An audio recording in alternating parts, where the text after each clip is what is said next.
Welcome back to Periscope for Entrepreneurs. And in this video, we're going to be talking about tips that you can follow after the actual broadcast that will help you to maximize the business effect that Periscope is going to have. Now, when you end your broadcast on Periscope, you are going to be presented with statistics. And so what you want to do with those statistics when you get them and when Periscope actually shows them to you is that you want to take a screen grab of those statistics and store them with your actual videos. And what this is going to do is it's really going to give you a record of what happened on the broadcast, and it'll give you a good indication. Now, of course, you can do more than doing a screen grab. You can actually put those statistics into a spreadsheet, or you can have that portion outsourced. But you want to take the statistics that Periscope gives you in some way, shape, or form, and you want to then store them, and so that you know what it is that's happening in each broadcast and you know how to improve them. Now, when your broadcast is over, you are going to have the opportunity to take it from your camera roll and upload it. So you want to upload that video to cloud storage, and mainly because this is an easier way to get it someplace where it's not going to be corrupted, rather than trying to get it to your hard drive where connections are unreliable. Tends to be easier to get them to a cloud drive from Periscope and from your camera roll. So you can do that by using Google Photos, a Microsoft OneDrive, Dropbox, iCloud if you use the Mac, or Copy.com, or any cloud service that you're using. You are trying to get your video into a place where it's going to be commonly stored, and of course from there then you can then download it to your personal computer, but it will be in a safe place when it's there before you actually get it to YouTube in order to be repurposed or whatever it is that you're going to do with it. Which brings us to the next point, that when you download that video, you do want to put it to YouTube, and you want to do that pretty much right away, because the immediacy of the engagement that you've had is going to have an effect on those who were unable to attend, and it's going to make them want to come to your next broadcast. And especially if you are marketing a particular product or service, you are going to have the opportunity then to really share that product when you get your replay out quickly. So one of the things is you want to get that replay to YouTube as soon as possible, and then you want to get that replay from YouTube shared on social media. Now, this tutorial is not about social media sharing. There are lots of tutorials on how to do that, but for the most part, you want to, as quickly as you can, get that video from YouTube out onto the social networks that you frequent, as well as those where you might find customers and prospects who are going to be interested in your products and service.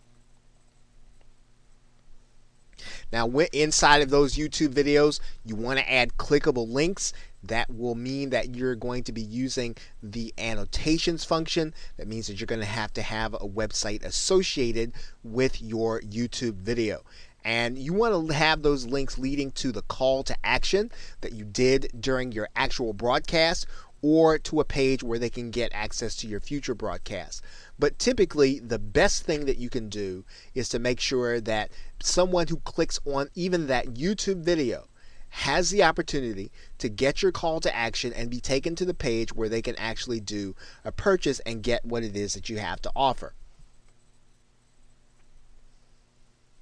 Once the broadcast is over, one of the things that will influence the next broadcast and will influence how many people that you're actually going to be able to either have come to your broadcast accidentally or come to your broadcast and connect with you are going to be the people that you connect with. And you can do that in the same way that you did when you were maybe trying to build your following on Twitter. What you want to do is you want to connect with influential people in the niche on Twitter. Of course, you're going to do the very same thing on Periscope, but by doing it on Twitter, those people who are actually part of Periscope are actually going to become part of your circle. So you can do that immediately after the broadcast, and you should be doing that between broadcasts, connecting with people on Twitter who are influential. Of course, you want to do the same thing with those people that are your potential customers. Again, this is a very important aspect of being able to build up your following. Now, one thing you want to do is to take a few minutes after the broadcast and find out who your commenters were. And if possible, you want to follow up with them. Follow up with them by either answering their question or letting them know that they can get more information or letting them know where they can get a free giveaway or something. But do something to follow up with people who were engaged enough to comment with you. And if your broadcast was saved on Catch, then that's going to be an easy thing. So this is another reason for you to use Catch.com, because they're going to have those comments available for you, and it's going to be easy for you to be able to find those commenters. And again, these are the people who are engaged enough with your brand or with you in order to talk to you. So you want to make sure that you're talking to them. Those are also going to be the people that are going to be likely to share your broadcast with others. So again, it's very important for you to reach out to those people if time allows and if it is feasible within your business. Now, other social media experts recommend that you reshare out your expiring broadcast. Now, this is not the YouTube, not the YouTube link. This is the link that people can only see from Periscope, your broadcast. And you want to do that via an application called Buffer. And what this does is this will allow you to get people to your broadcast. And the benefit is there's already built-in scarcity because of the fact that this broadcast is going to expire within 24 hours of your actual end of the broadcast. So by letting people know that they've only got a few hours left before, and this is why you want to use the Buffer application, because you want it to go out at a specific time and you want it to be said that they've only got a certain amount of time before they can watch it. Okay, so if you want to send it out 3 hours before you know your broadcast is going to expire, you can say that through the Buffer application. And of course, you do want to wrap up and send out the YouTube video to your entire community.